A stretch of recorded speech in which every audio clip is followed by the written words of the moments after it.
Now let's move on. Former Vice President ATIKU Abubakar may have offered the 2023 Labour Party presidential candidate Peter Obi a vice president role in a joint single-term ticket. Reports have it that sources involved in the coalition said the proposal was first discussed during a meeting in the United Kingdom earlier this year. The sources under anonymity were reported to have noted that ATIKU has committed to a single 4-year term with Obi as his running mate. Meanwhile, Peter Obi is said to be seeking support from his loyalists in the 2019 presidential election. Obi served as ATIKU's running mate under the People's Democratic Party, PDP, where they lost to former President Muhammadu Buhari of the All Progressives Congress. The ruling APC party and the National Opposition Coalition have been holding summits here in Abuja, both sides claiming to have boosted their chances of winning the presidential election in 2027.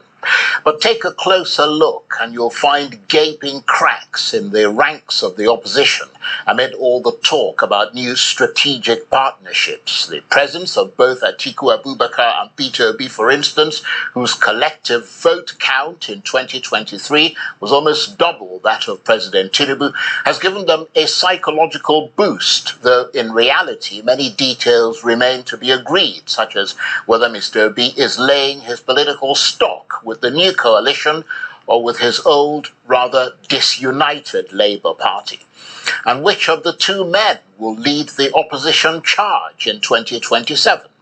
Meanwhile, as more opposition politicians defect to the APC, steadily surrendering to the power of the ruling party, what do all these deals and all this confusion mean for the obedient movement, which has so far remained resolute in its support for Peter Obi? Does anyone actually know what's going on, or are they just tinkering around the edges? It is obvious the obedient movement represents the crying and suffering masses of Nigeria. Despite the failings of the president and his men, he has been endorsed to run again for second term in office come 2027. Will the opposition or the coalition take advantage of this? Or, let's put it this way, war has been declared against the suffering masses of Nigeria who put their future in trust to these political elites. What did they do? They trashed it on the ground and stepped on it with an affront and impunity to the masses. The same masses they have divided with tribal sentiments and religion.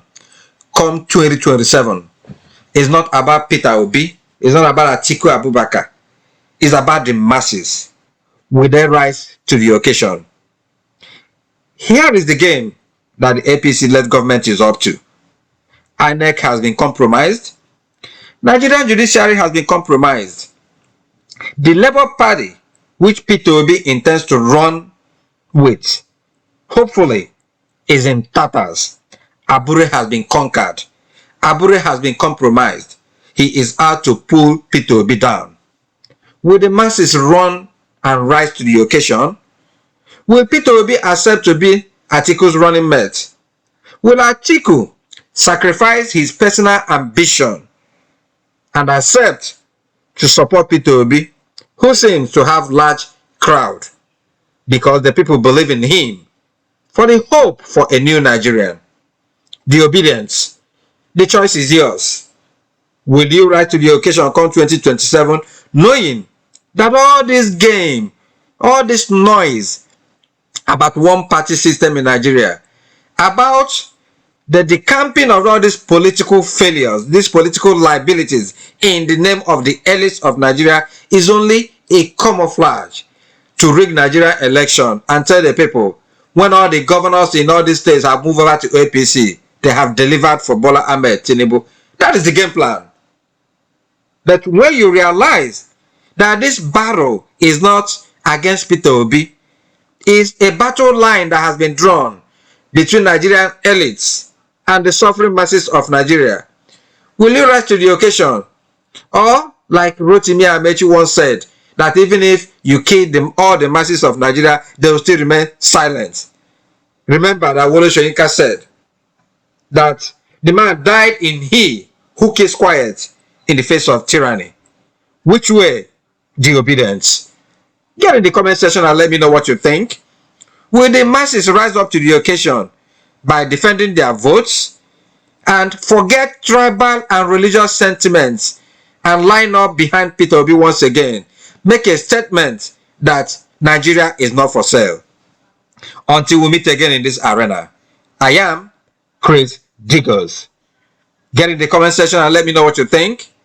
Be well, do good work, and please keep in touch.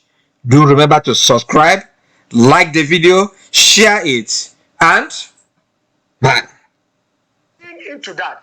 So the endorsements for me are just not unnecessary. They are provocative. They are completely unnecessary. But pretending that you are endorsing him is completely this complete political somersault and some kind of gymnastics that is unnecessary at this time. The entertainment is becoming grotesque. It is not in any way exciting or excitable.